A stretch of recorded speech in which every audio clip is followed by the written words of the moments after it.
Suku Dayak adalah salah satu suku paling terkenal di Indonesia. Cara hidup mereka memang jauh berbeda dengan kehidupan masyarakat Indonesia modern.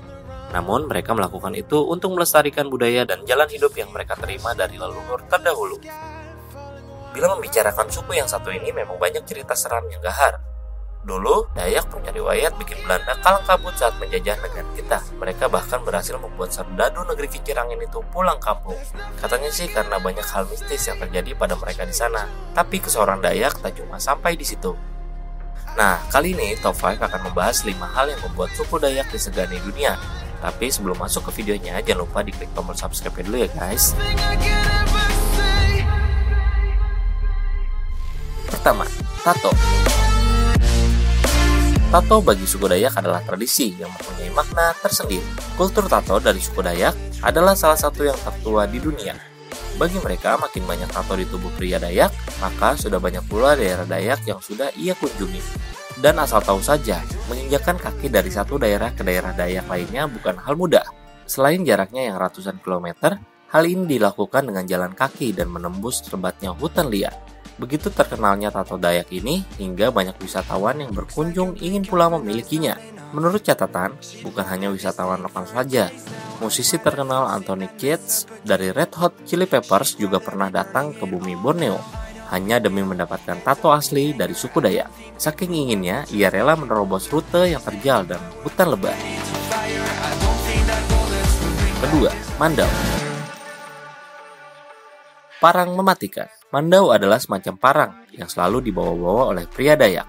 Meski sedang tidak ada bahaya atau perang, membawa mandau memang sudah menjadi kebiasaan dan kewajiban bagi para pria Dayak untuk berjaga-jaga. Meskipun demikian, ada beberapa aturan dalam memakai mandau. Di antaranya, mandau tidak boleh digunakan untuk mengancam dan hanya boleh digunakan untuk membela diri. Mandau juga tidak boleh dikeluarkan sembarangan dari sarungnya. Konon, jika mandau sudah keluar dari sarangnya, mau tidak mau harus ada korban yang tewas. Tidak sedikit saksi mata yang mengatakan bahwa mandau bisa terbang dan membunuh mangsanya begitu saja, karena parang satu ini memang mempunyai kekuatan magis. Ketiga, ilmu gaib. Sebelum beberapa agama populer di tanah Borneo, suku Dayak memang menganut paham animisme. Mereka menyembah roh-roh leluhur dan melakukan ritual-ritual pemujaan pada roh-roh tersebut. Konon, ilmu gaib orang Kalimantan dikirim melalui media angin atau dikenal dengan racun pasar. Ketika racun pasar telah masuk ke tubuh seseorang, maka orang itu akan mengalami gatal-gatal di seluruh tubuh. Kulitnya akan kering seperti dihisap oleh tulang sendiri, dan rasa gatal tidak hanya terasa di kulit, namun juga terasa sampai ke tulang belulang. Ilmu-ilmu yang dikirim lewat media yang kasat mata inilah yang membuat misteri di tanah Borneo semakin kental. Keempat, sumpit beracun. Pada zaman penjajahan, ketika Belanda sudah mengenal teknologi pistol dan peluru, masyarakat Dayak hanya melawan mereka dengan sumpit. Senjata yang digunakan dengan cara ditiup ini memang sudah dikenal beracun dan mematikan. Menurut pembina komunitas Tarantang Petak Belangah, Chandra Putra, penjajah Belanda sering bilang menghadapi pasukan hantu karena kedatangan mereka selalu tiba-tiba dan begitu cepat. Sumpit beracun memang bisa menaklukkan lawannya dengan cara cukup sadis. Biasanya anak sumpit akan diarahkan ke leher. Begitu tertancap anak sumpit, maka korban akan kejang-kejang hingga tewas. Hal mematikan tersebut terjadi hanya dalam hitungan menit. Kelima, pasukan hantu. Ketika Belanda menjajah Indonesia dan datang ke Kalimantan, mereka ketakutan karena tanah Borneo punya pasukan menakutkan yang disebut dengan The Ghost Warrior, artinya pasukan hantu. Ada yang berteori bahwa pasukan hantu sebenarnya adalah para prajurit suku Dayak. Namun, ada juga yang mengatakan pasukan hantu adalah panglima burung, yaitu makhluk halus yang sangat dipercayai oleh suku Dayak yang tugasnya melindungi segenap suku Dayak. Menurut cerita, orang-orang Dayak yang hidup di zaman penjajahan Belanda ketakutan pada suku Dayak karena kemampuan perang mereka.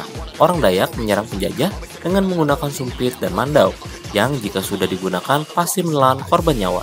Sementara jika peluru Belanda mengenai orang Dayak, maka korban akan sembuh dengan bantuan cikerei atau dukun setempat dalam hitungan hari.